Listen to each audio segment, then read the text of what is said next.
Hey everybody, welcome to the Forge Tech Help Show. Sorry for the delay, I was having a little technical difficulties in remembering how this stream works. Thanks for everybody who's viewing today. As always, please leave any of your questions in the chat. If you want me to answer your question live, please make sure to leave a tip in the tip section at forgetechhelpshow.com. So today we're coming to you live from the Fortress of Solitude, or Superman's lair, where he talks to his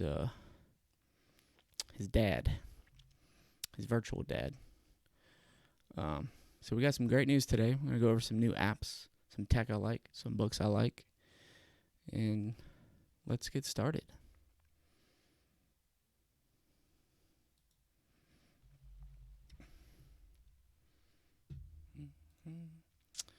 All right, so trying some new cameras today. So first up, we've got some technical difficulties. There we go.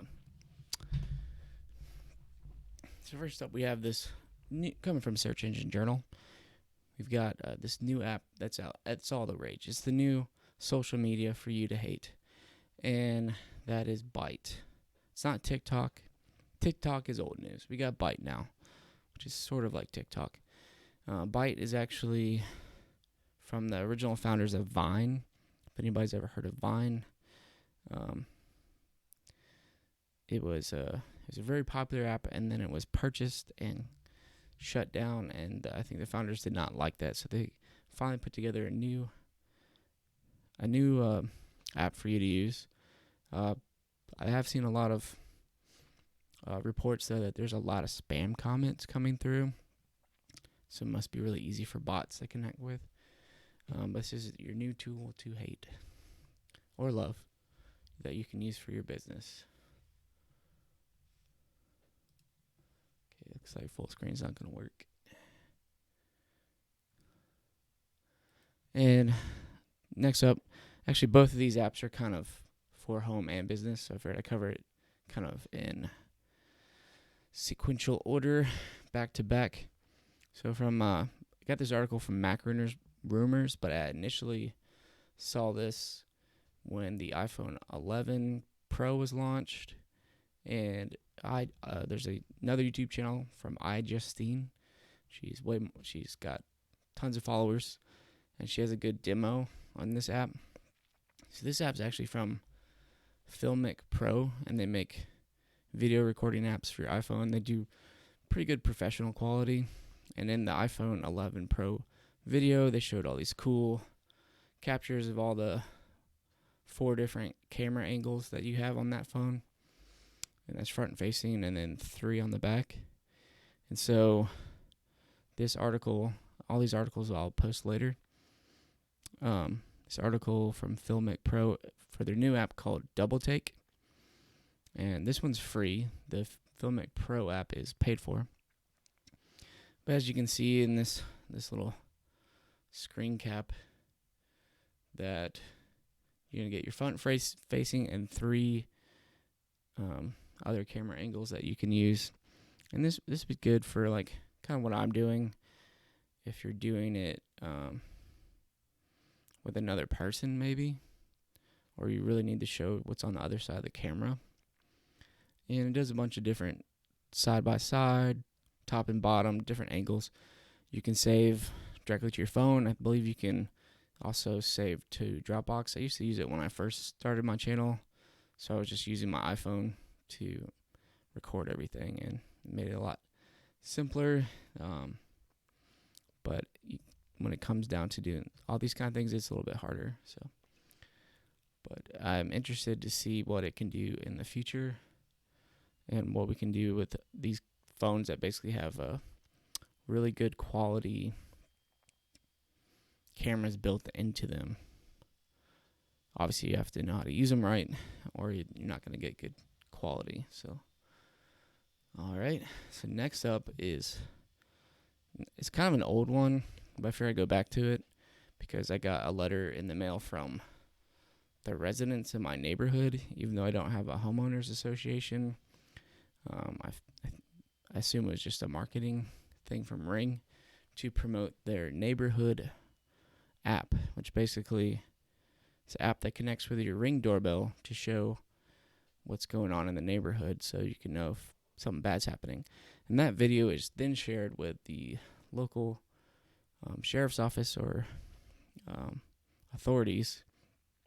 And there's a real gray line with privacy there, because maybe I don't want to share. And they do let you opt out, but so now they're also sharing your video with Facebook, which is great. Which is weird though, because I believe Amazon owns Ring now. Seems like everybody's owned Ring, because Richard Branson bought it, and then now Amazon bought it. So anyway, I've switched from Ring to August.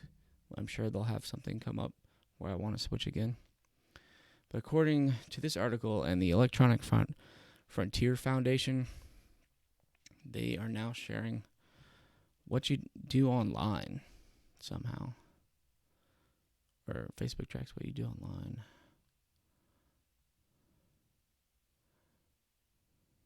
Oh, so it tracks what you're doing on the app and not necessarily the actual doorbell, even though the app does show your doorbell. And another Facebook news. They're always in the news for great things. The new off Facebook activity portal lets you know what you're. I'm gonna start over.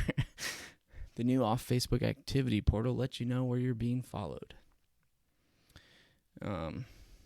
So I don't know if you've noticed on your Facebook app or if you still go to the website that they have a notification saying, click here to check your privacy settings and fix all that. And that way you can see your off Facebook activity, so you can see everything where they're tracking. And there's a great tool to kind of circumvent this. It's in, as far as I know, it's in the browser live streaming. On the browser for Firefox, there's an extension called the Facebook Container, which I believe is directly from Firefox, and it actually specifically blocks Facebook from doing this type of thing. But for more information, check out this article from Ars Technica. Hi, Rachel. Thanks for your comment. Yes, fine was really great. I don't think I ever use it. I'm too much of a boomer. I do love keeping up with the new tech and trying it for a little while and seeing if I like it. But I know eventually I'll be overrun by advertisers or purchased, and it's hard to enjoy sometimes when you work in tech to enjoy the tech. Another cool, exciting article. I actually have one of these. It's actually a good one. From The Verge. Nest thermostats can alert homeowners of potential heating or cooling problems. So what it does, basically, since it's connected to your, everyone says HVAC. I like to say HVAC because I feel like that's shorter. I don't know if that's the proper term. Please correct me in the comments. That'd be great. I say that sarcastically. But basically, it's already connected, so it will send you warnings and alerts if there's any issues with the performance of your HVAC. I really like the Nest thermostat. I try to stay away from too many Internet of Things or home tech because of all the things they track, or just another thing to plug in to charge. But this definitely saves you money if you're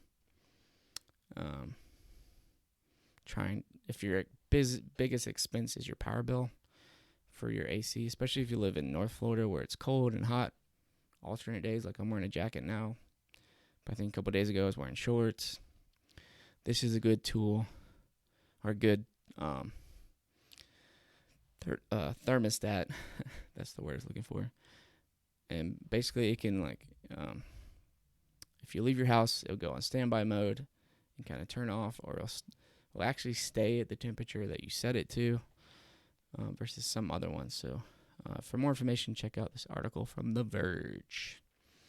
And before we move on, I was just going to kind of quickly tell everybody that this is going to be a shorter show than normal, than the one other show I've done, that I have to leave for an appointment. And so it'll be going to about 11:45 today, Central Time.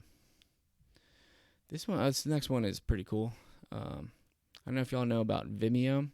It's like the YouTube for business. Basically, that's what they become. They used to try to compete with YouTube. It's basically a video hosting platform, and you can use it to resell your videos for courses, like I believe a website that teaches people how to Drumeo. They use Vimeo to host their videos, and you can actually resell them. And then you'd use like YouTube to show like clips. So they've launched this new tool. I forget what they call it, the Video Maker. It's basically, if you ever use Canva, the Canva app, it's like a quick way to make little social media posts.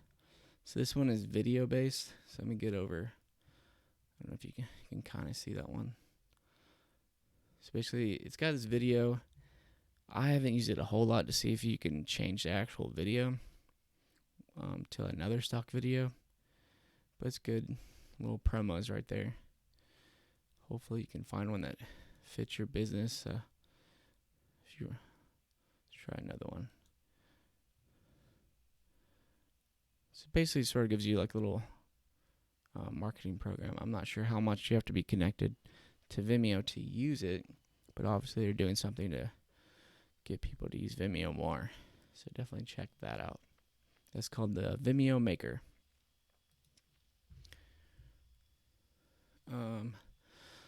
This one I heard about recently. Wasn't that excited about it at first because I use a competitor called Google Voice, where you get a free business phone number that you don't have to pay for. It has some tools that you can use to basically set up your own landline. And you can text people through the Google Voice app. And that's basically what this service does that raised $200 million is openphone. And basically, they kind of do the same thing, but to another level. So it's more for if you're, like I'm a one-person business, so Google Voice is okay. Or I don't have like where I need like a call center or something where I need multiple routings. Or if you work at a college and there's a bunch of different departments, you usually have like 1-800 number and then you have to dial an extension. So that's basically what they're offering. So you have different groups. You get a free 1-800 number that you can use. And they also have apps in the online platform as well.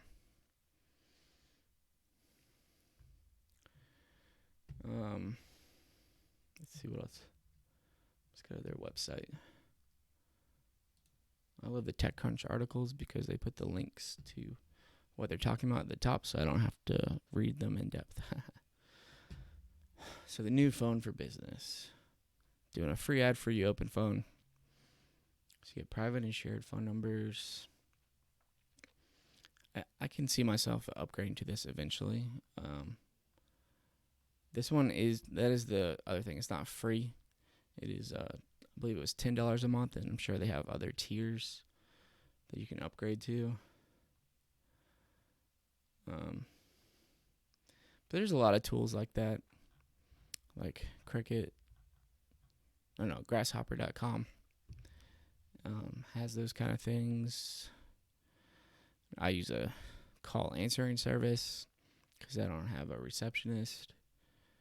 And those kind of things, they definitely help take the tasks off of you so you can focus on the work that you do. And I love efficiency. I love saving time so I can focus on not making more money. That's great. That's what keeps the business going. But where I can actually do what my business was created to do and not just constantly do my taxes and answer phones. I'll do basically have someone answer the phone, and then we'll set up an appointment, and I'll call them back. But I can't answer every phone call because you get a lot of spam calls, a lot of sales calls, and you have to really weed those kind of things out. And I think using these services really help. So I'm going to do one more article, and then we're going to take a little short break. So this one I actually just saw before the start of the show, so I haven't gone in depth to it. So this is from Search Engine Journal. Use a lot of their articles because they have good articles. So if you have a WordPress site, a lot of themes use this plugin, page builder called Elementor, and it's really cool. So if you ever use like Squarespace or any like Wix, where you can drag and move elements over or create new elements, Elementor, it's kind of like that for WordPress.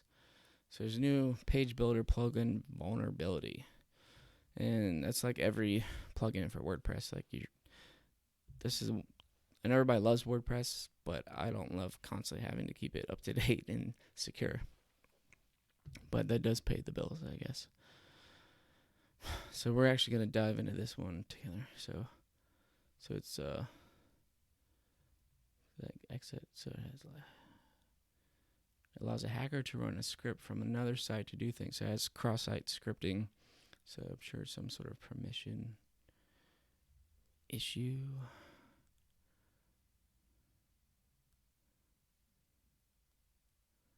Yeah, I can't really go through this in depth and explain what the things mean in not techies. But this article does a good job at it.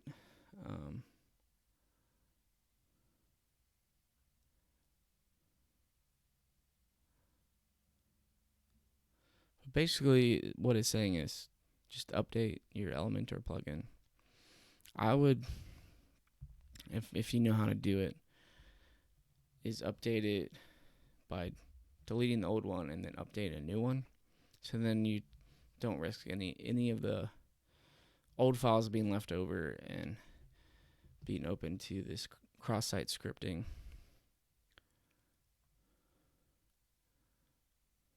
So there's got this example that they've used for the Jumanji video.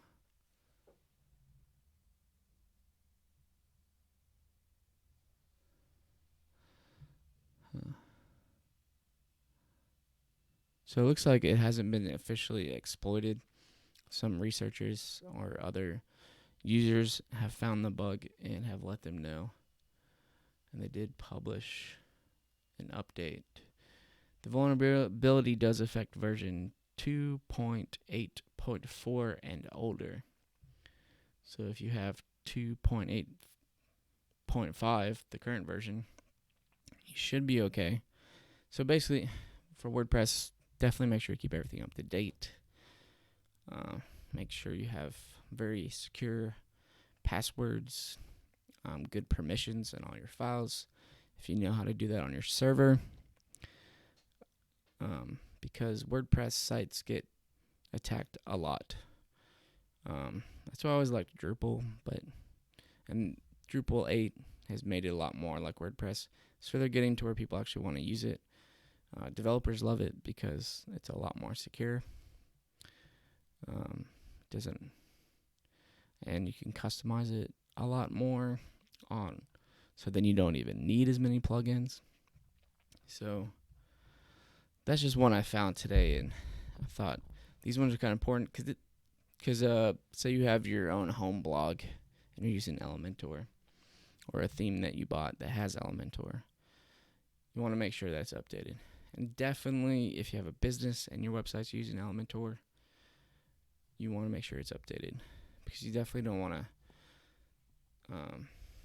like cross-site scripting, you can end up sharing people's passwords and information, and you don't want to do that. But also, it opens it up to a lot of malware as well. All right, so I'm going to do a shorter break this time. I think last time Seemed a little too long. So I'm going to do about a 3-minute break. Next time I'm going to have a little countdown thing going. I didn't have time to work on that. But I'll be right back in about 3 minutes. So go get your drink, go to the bathroom, get some coffee, do some jumping jacks, whatever you want to do. But I'll be back in 3 minutes.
All right, and we're back. Look, I have some technical difficulties on my mainstream camera. So I'm using my little computer camera.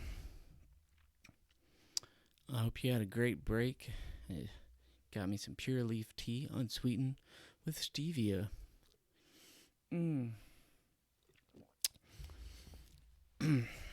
right, so let's get back at it. So the reason I have this article up is, I don't know if y'all follow Gary Vee. He's big on YouTube. He's kind of a big marketing guy out of New York. Got famous for his online wine business and how he promoted that. And he's really good at what he does. I'm not saying he's not. But a lot of stuff he says is very basic. And he just says it very loud and confidently with a lot of cuss words. But basically he's been promoting that everyone needs to get back on LinkedIn. LinkedIn is where it's at. And so I've gotten back on LinkedIn. And so I have this article to kind of show you a way to get your business back on LinkedIn and start engaging with people. Because especially if you're trying to work with more stakeholders, people who actually, if you're trying to reach people who actually make decisions in a business, a lot of them are going to be on LinkedIn. But they're also not going to be on it all day. They're going to be on it at specific times. So you really have to be strategic with how you use it. So this is a good article from Inc. magazine to check out. All right. So I have this article from Search Engine Land on 17 ad platforms you should try, which sounds a little daunting at first if you think about it. There's so many ways you can advertise now, especially like Facebook connects with Instagram. You have Google Ads. You have you have YouTube. You have so many other things.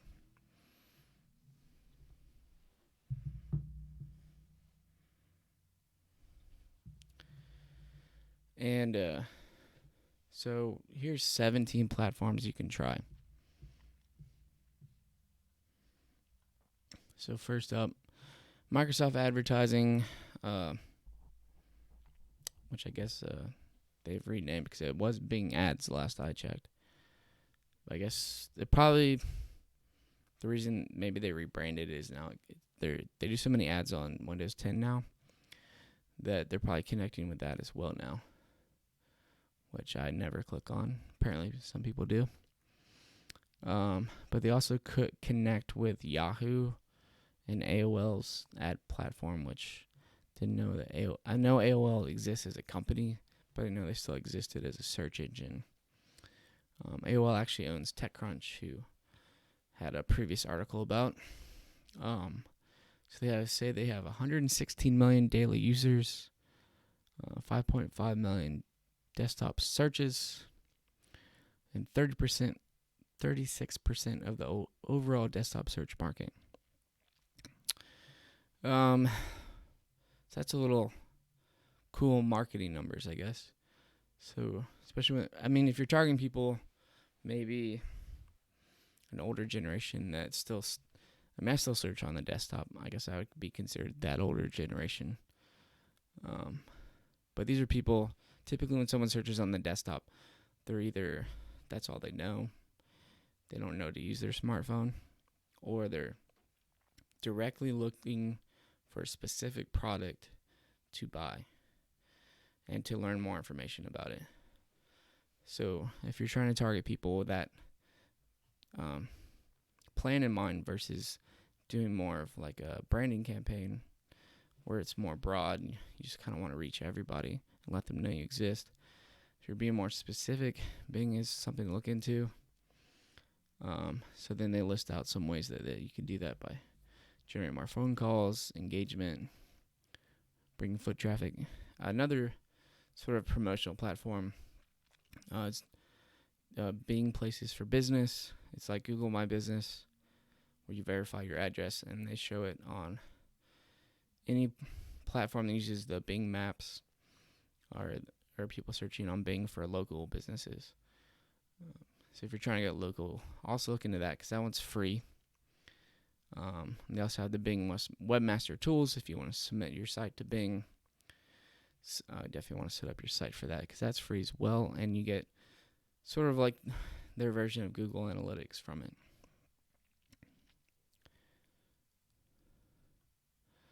And so Quora, I didn't even realize that they had ads. I don't usually pay attention to them, I guess. Quora is a question-specific search engine. So if you're like me and you like to look up the symptoms of whatever you're feeling and you don't want to look on WebMD, or you just have a particular question that no one's really answered, you can go to Quora and find typically somebody who knows the answer, not just somebody that's just responding the answer to that question. So trying to think about how that could be used. Probably more for like how to use AirPods, or what are the benefits of apple cider vinegar, and you want to specifically target those searches. So these are very specific measures. Ad roll. This is a new one that I might need to check out. So it's a platform that integrates with Shopify, WooCommerce, and BigCommerce. So it looks like it's maybe geared towards more big product-based ads. I don't know a lot about that one. I definitely want to come back and check that one out later. Amazon. Obviously, you have to sell your products on Amazon to do an Amazon ad. But typically, if you do an Amazon ad, though, and you have good reviews, they'll be shown in the top of the searches when you're searching for a product. Oh, look, another one I haven't heard about. Taboola. I don't know if exactly. It's a native advertising platform. It's a way to promote content on someone else's blog. Oh, okay. So it's like when you go to a blog and you read an article and it has a link to another article that's not actually from that site. That's how they use that. And typically it was Outbrain that did that, I believe. It looks like they merged with Taboola or Tabola. Taboola sounds cooler, so I'm going to go with that. Reddit. It's a forum for user-generated content. But, so I think this is more for targeting people who are real, like, evangelists of, like, a service, or, like, they're really into Game of Thrones, or they're really into Star Wars. Like, these are people who are usually really into whatever topic that you're targeting them on. So if you're looking for that type of group, Reddit might be a good way to go. Here's another one I haven't heard about. I'm going to check out later. Buy, sell ads. Looks like they do all type of ads. You can do podcast ads. So if you're listening to on the podcast as well, you can't see any of this, but so make sure you go to our YouTube channel and subscribe so that you can see all the articles. We'll try to link them in the description with the podcast as well if you're watching later or listening later.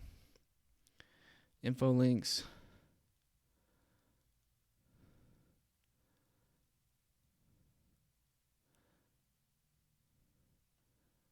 Not sure about that one. LinkedIn ads is one I actually did recently to kind of promote my business page for the Ford's Tech Up Show on LinkedIn. So if you're on LinkedIn, make sure you follow me there. I'll probably start posting. And I did an ad just to kind of let the business owners out there know that this has a show. And I think I reached a pretty good audience for about, without really spending a lot. I don't think they really explain well they're targeting them. Versus like Facebook, you can get pretty granular and you don't really have to spend a lot. Like I just did an ad for a business I work with. They're promoting new spots they're leasing, and they're building a new section to their shopping center. And I did a Facebook ad for like $100 and reached a ton of people, specific people, and got people interested in calling them about leasing a spot and just getting the people in the neighborhood interested about it as well. Pinterest. Rachel, if you're still watching, maybe you've seen a lot of Pinterest ads. I've been on Pinterest a little bit recently. Or is it Pinterest? Pinterest? Maybe that's why I don't go on. I can't even say how to pronounce it. So if you're on there, I think typically like you go on someone's list and you see like their pins,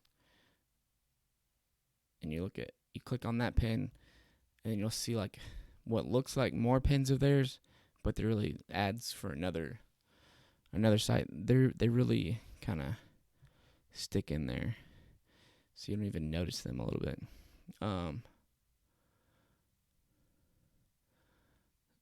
Looks like it says they offer a robust tracking platform so you can see which strategies are paying off. Sounds like marketing speak. Snapchat. I think this one I guess I need to start looking into. I don't really use Snapchat a lot. I don't take a lot of pictures or just use that kind of thing. For me, TikTok, I would kind of hold back because I feel like everyone's going to just swarm it with ads, and then everyone's just going to ignore your ad. Because I think most social media, people get on social media not to get a bunch of ads. So you don't really want to blend in. I think maybe using TikTok as more of a promotional tool right now sounds better. Especially unless you're really, really targeting that younger audience. YouTube ads I don't know if this is a ranking or just a listing, but I put YouTube ads up a little higher because, like I said before, YouTube's one of the second top search engine to Google, and obviously Google owns them, so everything kind of connects.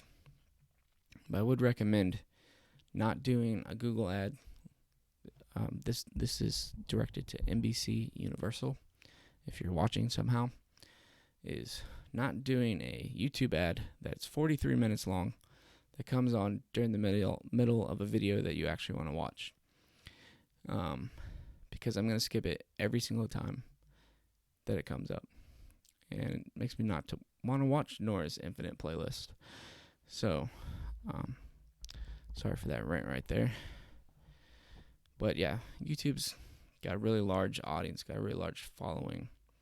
And if you use it right, you can get a lot of traction. It's really good for if you're doing like a branding campaign, you want to get a lot of exposure. I don't know, if you're trying to get direct response, it might be a little harder. Unless it's like, if I go to YouTube and I'll watch a video like how to use a Canon M50 camera, and then an ad pops up for Canon M50 camera accessories, maybe. Or maybe for that camera, it depends, I guess, what the video is. That's one way to do more of a direct response. Propel Media sounds a little outside of sounds like a bigger audience. So there's a lot on here I've never even heard of. Spotify, they have a good one. They just started a Spotify for Brands ad campaign. Pandora. So initially, when I've done Spotify and Pandora campaigns, you're kind of targeting different audiences, different age groups use these apps. So my age and up, people would say use Pandora. So if you're targeting somebody in their 30s, then you use Pandora. Spotify for younger, and I think Apple Music is ad-free, if I'm correct. But now they've kind of blended. It's kind of people use both now. So I think you have to really research their demographics first. But you notice that none of these list the local radio station or local TV station, because that's not where people are really engaging. It's more where people are tuning out. So there's a certain generation that does still connect with that. And if you're targeting them, then that's a good place to go. So those are 17 fun ways to target for your advertising campaign. This next one was actually one I wanted to talk about last time, but I kind of forgot to include it. Kind of seems to happen and so GoDaddy unveiled a new logo, and you can kind of see part of it. So I'm gonna cut it off. Well, I mean, it's in this picture as well. So if you remember GoDaddy, most people know GoDaddy. They used to do a ton of commercials all the time with Danica Patrick. So if you're familiar with the show Doug from Nickelodeon, there's a kind of a, I don't know if he was an antagonist, but his name was Roger. He was green, he had orange hair, and he looked exactly like the GoDaddy logo guy for a while. So now GoDaddy has unveiled a new and amazing logo, which I see the G. Maybe it's G-O, like go. So it looks like a sideways G and a sideways O, and they merge together. It's like I'm getting a phone call. Yeah.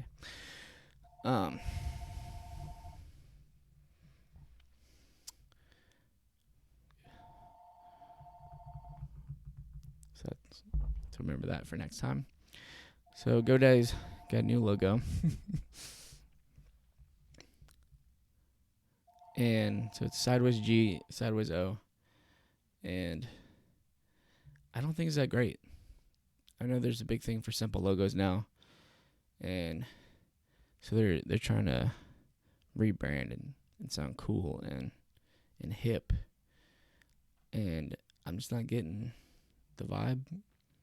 I think to me it's just, so okay, here we go. So here's the side by side. So it doesn't look exactly like Roger, but obviously it doesn't look like it's from 1995 anymore, and I think that's good. I like the font that they kind of used. I don't know how I feel about the teal because it kind of hurts my eyes to look at. It's more like the G and O, and it looks like a heart, and I don't really understand what they're going for. And they had some cool graphic design explanation, like it embraces the essence of cool or whatever. I don't know. Maybe it'll grow on me. What do y'all think out there? Do you like it? Does it make you want to barf? Are you indifferent? Did you even know that there was a GoDaddy? Hopefully you did. I do use them a lot for my products because they have good prices and they're easier to use. They used to be really bad to use, but since they've merged with some other companies, they've been a lot easier to deal with. All right, next up, the top web design trends of 2020. And I don't know if a lot of these are for 2020, but there are things to consider when you're designing. Also want this screenshot here of a Photoshop mockup. Kind of want those tools the practice web layouts. So minimalism, which like you kind of saw with the GoDaddy logo, it's very minimal, not a lot to it.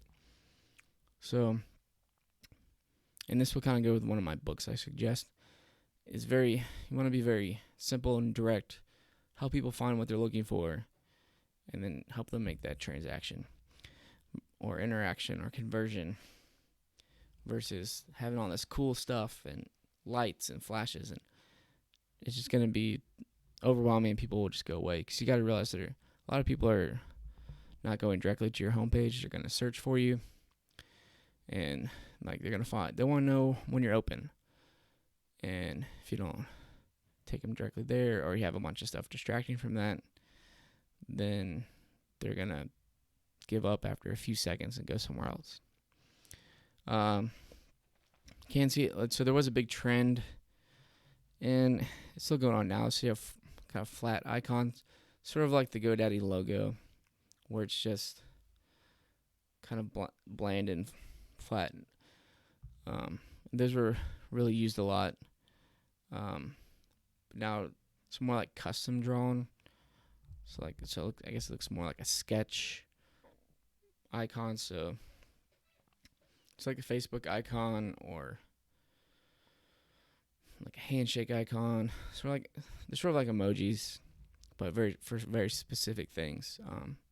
There are some font icons that I use, like Font Awesome is really good if you're wanting to use them on your website. So then they're like scalable. You don't have to worry about them being an actual image. There's some good places that you can go to buy them. There's flaticons.com, and I think that company owns a different one where you can get these kind of things. So animated elements in motion, and that's kind of like the Vimeo feature tool that I showed you earlier, where there's sort of a lot of stuff going on, but it's more like in the background, and the elements on it are directing you to make an interaction. And sometimes, to me, that when you think about it for a website, though, it seems like this is contradicting the first one of minimalism. So like you see it a lot in WordPress themes. So you scroll down, like the page starts to expand, like the elements sort of animate and display in different like PowerPoint slide ways, where they like fade in or fade out, or like something spins. Those kind of things are animations. And there's like, if you're into building websites, there's animate.css that can do those kind of things pretty easily, so you don't have to customize it. Geometric shapes, if you go to like my website, fordhanley.com, they're one of my many websites.